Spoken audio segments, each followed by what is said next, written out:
ప్రతిజ్ఞ నేను నా పరిసరాల పరిశుభ్రత కొరకు ప్రతిరోజు కొంత సమయం కేటాయిస్తానని నా వంతు కృషిగా కట్టుబడి ఉంటానని ఈరోజు పరిశుభ్రత గురించి నేను వేసే ఈ ముందడుగు ఆంధ్రప్రదేశ్ రాష్ట్రాన్ని మన పని మనం ఎందుకు చేసుకోలేము అని చెప్పండి. మన పని మనం ఎందుకు చేసుకోలేము చెప్పండి. కొంతమంది కాదు మీ తమ్ముడే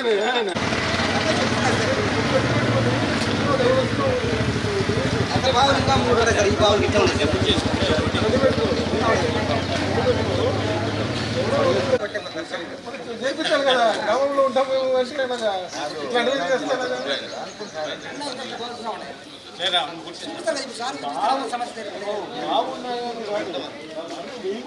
బాగుంటే ఉంటుంది. బాగా ఎవడో మంచినీళ్ళు బాగా పెట్టింది కదా.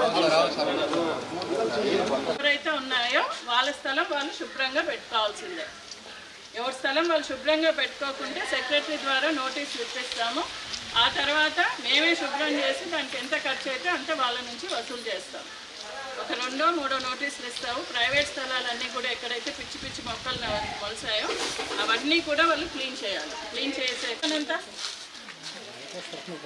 వచ్చిన తడి చెత్తనంతా మీరు ఏం చేస్తారు, ఆవులకి వాటికి కుడతకేసేస్తారు. వంట రూమ్లో వచ్చారంటే ఏం చేస్తారు, కుడతకేస్తారా లేదా? మీకు వచ్చే పొడి చెత్త ఎక్కువ వస్తుంది.